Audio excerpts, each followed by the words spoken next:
I'm 29 years old, and recently my mom called me after nearly 5 years of no contact. She told me my help was needed because my sister Melissa and her husband had just experienced something terrible. Some background: Melissa, who is 27, is now married to a man who was once supposed to be my husband. His name is Lucas, and we had been together since college. Lucas proposed to me after almost 5 years of dating, and he threw a surprise party for us on the night of our engagement. I was overjoyed until around 11 p.m., when I went into the backyard for better phone reception and caught Lucas and Melissa kissing passionately. They were so into each other that at first, they didn't even notice me standing there in shock. I couldn't believe Lucas would betray me like that after almost 5 years together, especially on our engagement night. When they finally noticed me, they quickly pulled apart, but the damage was done. I ran to my car, drove to the nearest hotel, and tried to process what I had seen. Then Melissa texted me, apologizing but saying she loved Lucas and that this had been going on for a long time. I was in my hotel room when I got that text, and it broke me down completely. Shortly after Melissa, Lucas texted me with a similar message. He admitted he only proposed to me hoping it would help him forget Melissa, but it didn't work. He said their love was undeniable and he saw me as a temporary distraction. It was devastating to hear. I stayed in the hotel for a few days, trying to gather myself and convince myself it was all a bad dream. After almost 4 days, I went home because I needed to sort things out and get back to work. When I returned, I found out my family had been living with Lucas the whole time, waiting for me. It would have been heartwarming if not for the circumstances of my departure. Everyone had tried to reach out to me while I was gone, but I hadn't responded to anyone. So when I finally showed up, it was chaos. Everyone greeted me warmly when I returned home, even Melissa. She hugged me tearfully, but I was too overwhelmed to react. After the initial chaos settled, I told them I was back only to gather my things and leave for good. Lucas had been quiet until then, but when I mentioned moving out, he spoke up. He said there was no need for me to leave because he had already packed his things. He planned to move in with Melissa now that everything was out in the open. When I returned home, my family seemed oddly cheerful despite the painful situation. They were all smiling, even though I couldn't find anything to smile about. Melissa and Lucas stood together awkwardly, looking sad yet smiling. I couldn't hold back anymore and asked my family why they were smiling. To me, Melissa had just ruined my engagement and taken away my boyfriend of nearly 5 years. There was nothing funny or sweet about it. My mother spoke up then, saying they couldn't change the past but could accept the future. They believed Melissa and Lucas were meant to be together, despite how their relationship started with cheating. They expressed regret but hoped I could understand and accept that this was the best outcome. Melissa apologized tearfully for falling in love with my boyfriend and wished she could have told me sooner. They claimed they were deeply in love and wanted to be together forever. Then, right in front of me, they kissed. My mother even wiped a tear away. I couldn't handle it anymore and told them their behavior was disgusting, not sentimental. To my surprise, my family got annoyed with me. They said I was being bratty and making it all about myself instead of being happy for my sister. I was shocked and demanded everyone leave my house. I couldn't believe they were defending Melissa and Lucas and making me out to be the bad one. My father even told me to stop acting like a child and accept what had happened. They acted like I should celebrate my sister finding her soulmate instead of feeling hurt and betrayed. It was all too much for me to handle. So I decided to forget it all. I went into my room, packed a few things, and left without saying a word or listening to their pleas. They called after me, asking me to stay, but I had nothing more to say. It was painfully obvious that they cared more about Melissa's happiness than about me or what was fair. They were so focused on justifying Melissa's actions that they forgot I had feelings too. After that day, my family tried reaching out to me multiple times, but I ignored them because I didn't feel they deserved a response. A few weeks later, I received an invitation to Melissa and Lucas's wedding, which I declined. Many of our mutual friends also declined in support of me, and some relatives distanced themselves from my family after learning how they treated me. It's been 5 years now, and I've mostly cut them out of my life completely. Occasionally, they've tried to reconnect by sending birthday or New Year wishes, but I've always ignored them. I didn't block them, but I removed them from my social media to keep my life private. I wanted them to see that I was doing well and perhaps feel jealous. It was petty, but it felt justified after what happened. Until recently, I hadn't kept up with what they were doing. About 4 days ago, my mother called from an unknown number. I almost hung up, but she begged for a chance to talk because they were in urgent need of help.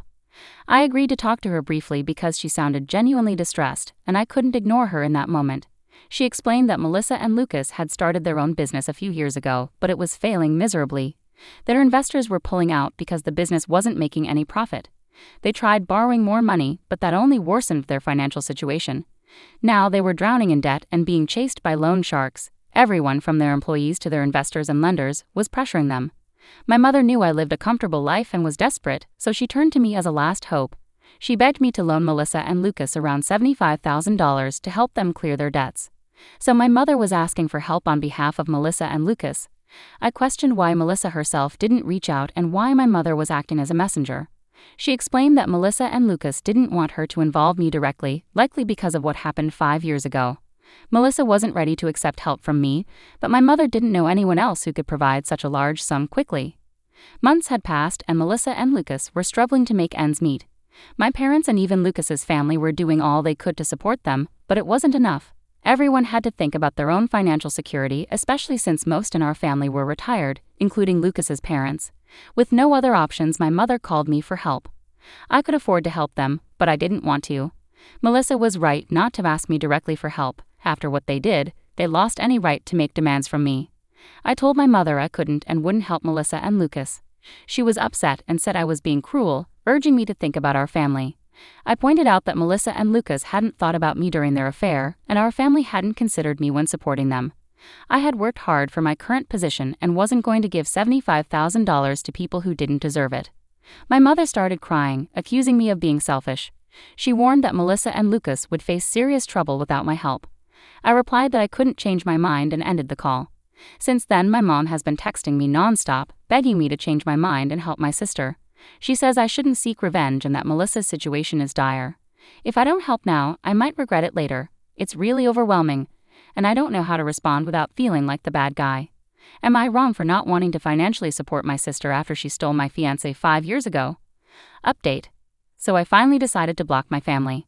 I should have done it years ago, but I kept them around partly so they could see what I was up to and partly out of fear that I might regret cutting them off if something bad happened to them. Now I realize I don't care anymore. Refusing to help my sister financially isn't about being petty, it's practical. They've already wasted a lot of money, and even if I gave them $75,000 now, I doubt they could pay it back. It's a substantial sum, and even with my resources, it's not something I can give away without expecting repayment. If it were a close friend, I'd expect the same. I talked to some friends about it, and they agreed that not giving them money was the right call. It's not about revenge, but about being realistic. Now that I've blocked my mother, I don't have to deal with her trying to guilt-trip me anymore, so I feel relieved. Update 2. Hey everyone, something major happened today. While I was at work, my neighbor called to say there was a couple outside my house causing a scene and demanding to talk to me. They'd been at it for about an hour. Reluctant to leave work, I asked my neighbor to describe them. Deep down, I already knew who it was. She described them, and it was confirmed. They were Melissa and Lucas waiting for me at home.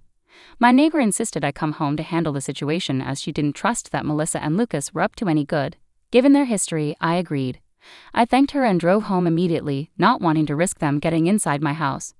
When I arrived about 15 minutes later, I found them trying to pick the lock. I pulled up and demanded to know what they thought they were doing. I attempted to call the police, but Lucas quickly knocked the phone out of my hand. Melissa approached and claimed they just wanted to talk and weren't there to take anything, at least not at that moment.